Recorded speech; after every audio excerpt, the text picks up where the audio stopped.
Oke, bismillahirrahmanirrahim. Assalamualaikum warahmatullahi wabarakatuh. Hello, everyone. Welcome back to the tutorial video.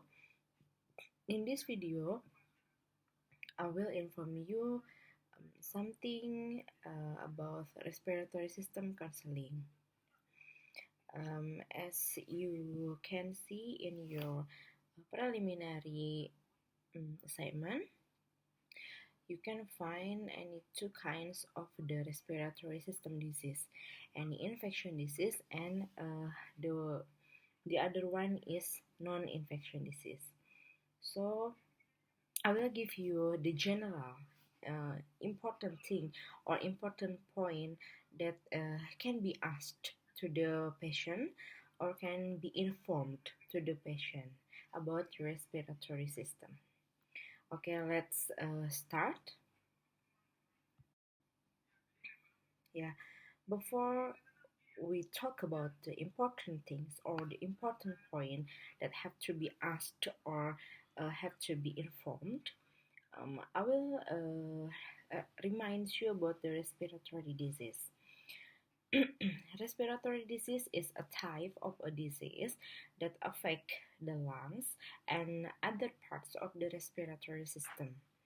Respiratory disease may be caused by infection or may be caused by the smoking tobacco or by breathing in secondhand tobacco smoke, or we can call as the active smoker or passive smoker, and then can caused by radon, asbestos, or other forms of air pollutions.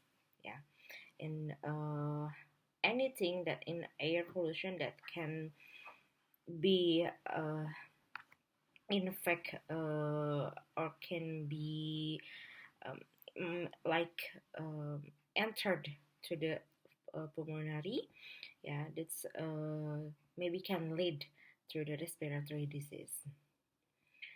Okay, here I put the example of the respiratory disease include asthma, chronic obstructive pulmonary disease or COPD, and then pulmonary fibrosis, pneumonia, and also lung cancer.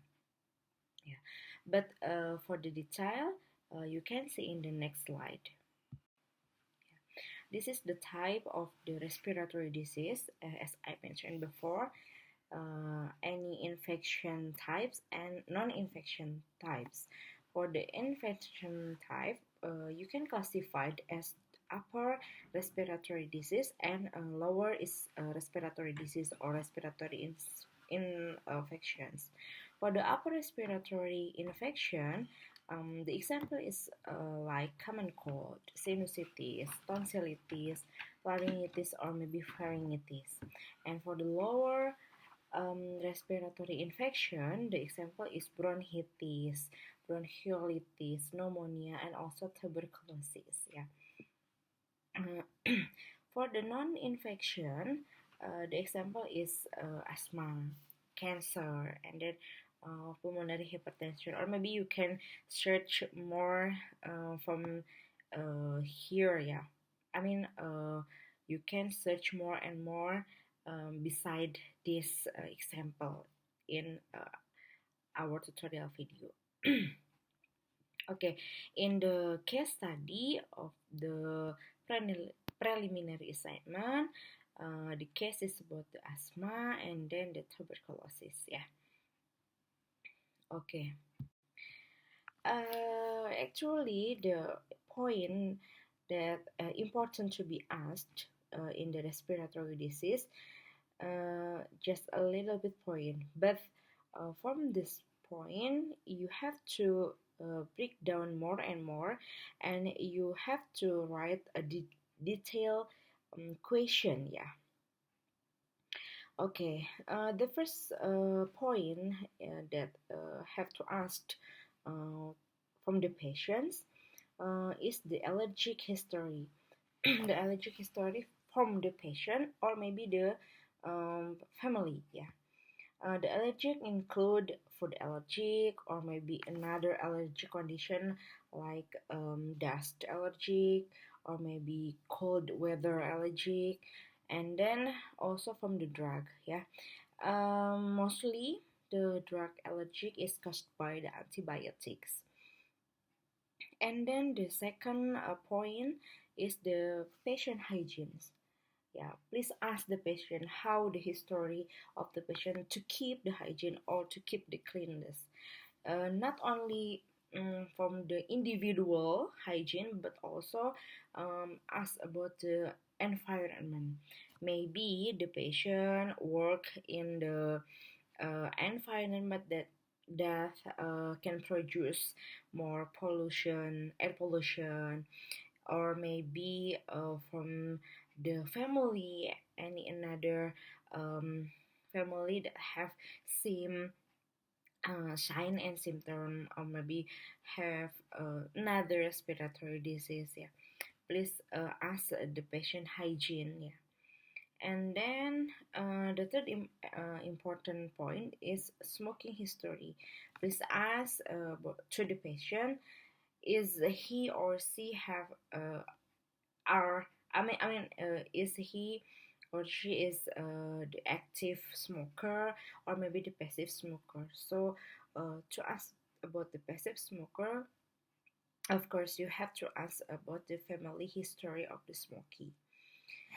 And then the next point is medical history for respiratory disease. uh, it can help you to make some decisions. Yeah. um, what kind of the technique of the counseling that I have have to do to treat the special patient. For example, from asked the medical history for the antibiotic, for example, if you get the information that the adherence of the patient is poor or the compliance is poor, so that's mean you have to give some more education. Yeah, more education about the antibiotic, and then how will be what is what will be happen, what yeah change to be happen will be happen if the patient not consume antibiotic regularly. So from that, yeah, from as the medical history, you also can take some conclusion. Maybe if the patient cannot reach the goal of the therapy or cannot reach the target, um, it can caused by the adherence or maybe from the compliance. Yeah, from the medical administration. Yeah. And then the last point is ask about respiratory disease history or maybe other disease history. For example, if you ask the respiratory disease, for example, like tuberculosis, if you ask, have the patient uh, have the same disease before come to the treatment. Yeah, for example, like in the last year the patient have tuberculosis, and when come here right now or the current condition, the patient have also the tuberculosis, so that's mean the tuberculosis is the recurrent or relapse conditions. So from there you have to give more education, and you have more do your supervisions, yeah, to make sure that the patient will consume in the right ways of the medication. Yeah. And then for other disease, for example, like in our case study, tuberculosis with diabetes mellitus, if you ask about the diabetes mellitus history, so you can take a conclusion or maybe the tuberculosis is come because of the um, diabetes mellitus, for example, like that. Yeah. Okay, because it's will be some change, yeah. Will be some change if any correlation between the respiratory disease and the other disease. So you have to ask both of them. Okay. Maybe after you ask the condition to the patient, oh yeah, from the patients, and then you can what is the name? You can analyze the condition, and then after that you have to give some information, important information to the patient, especially in the respiratory disease condition. Okay, the first one um, is about the drugs, yeah, or the medicines. This is yeah, you have to inform about administration for specific drug if the patient prescribed by the doctor, yeah, prescribed in specific drug, yeah, for example like inhaler, turbohaler, discus, or the other, yeah, you have to give more yeah, more clearly, very clearly um, instructions, yeah. Maybe you can use the video, or maybe you can use the brochure how to use the inhaler, turbohaler, discus, and the other, yeah. It's best if you maybe can send also the link of the YouTube to remind the patient how to use the inhaler, turbohaler, yeah. Okay, this is for specific drugs. And then side effect, sorry, before next to the second point, uh, I just remember in this slide, yeah, actually this talk about in the asked point, yeah, for the specific drug, yeah, in the history of the respiratory disease, beside you ask about the disease, you have to ask also about the how the patient used the specific drugs, yeah, because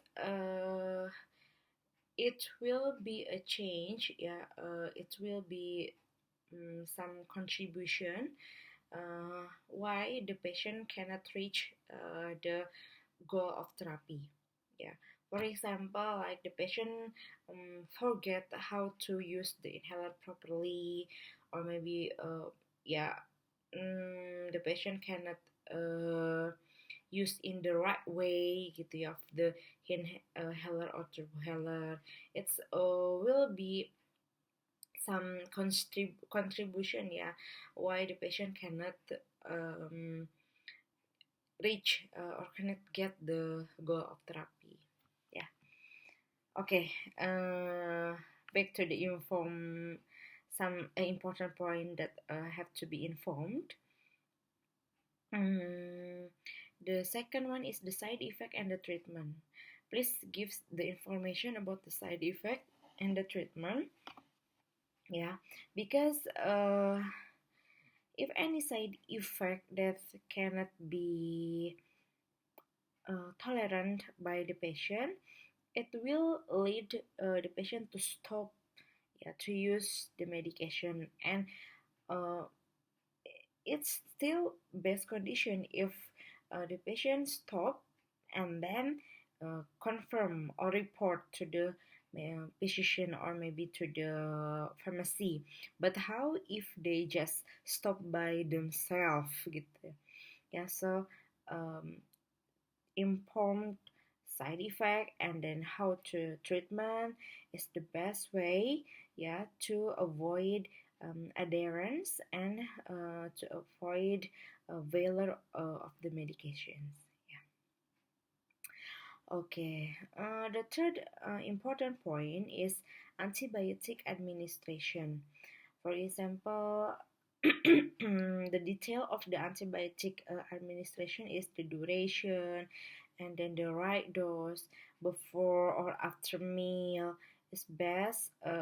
You have to inform in very clear information. Yeah, if you give the information, especially about duration, so hopefully the patient can um, finish the treatment in well condition. Yeah. So if you forget to give the information about the duration, maybe a patient will do some compliance or adherence, yeah, to the treatment. Okay. In our case study for tuberculosis, yeah, as you already search in more um, research or reference, maybe, yeah, you can find that the antibiotic administration is categorized by the tuberculosis condition. So you have to inform that how important the duration in the tuberculosis patients, because if the patient cannot reach or cannot finish the treatment, the patient have to restart, the medications. Okay, the fourth important point is prevent transmission for infections. So this is prevent the infection from the illnesses, patients, yeah. So how to prevent the transmission? Of course, by keeping the clean lines. Yeah, the detail is by hand washing, using mask, and give the education how to cough properly. And maybe if needed, you can inform to the patient how to do the prophylaxis treatment, yeah, to the other family or to the other people near the patients. Okay. The next important point, of course, is non-pharmacology. You can describe as the exercise, and then what kind of food that can be eaten, and then what kind of the food that must be avoid, and then how to avoid the allergen. Yeah, it's a non-pharmacology that can help the patient's treatment. Okay, and the last is smoking cessation. Yeah, it can help the patient if the patient are smoker, or yeah, passive or active, is best, yeah, to yeah, for active smoker, it's best, of course, for stopping the smoke, yeah. But for um, passive smoker, maybe you can give some suggestion to avoid the smoke from the active smokers. Okay, I think just that about the respiratory system counseling tutorial. Yeah, I hope from this tutorial you can prepare more to do counseling practice. Okay, thank you so much. Bye bye, and wassalamualaikum warahmatullahi wabarakatuh.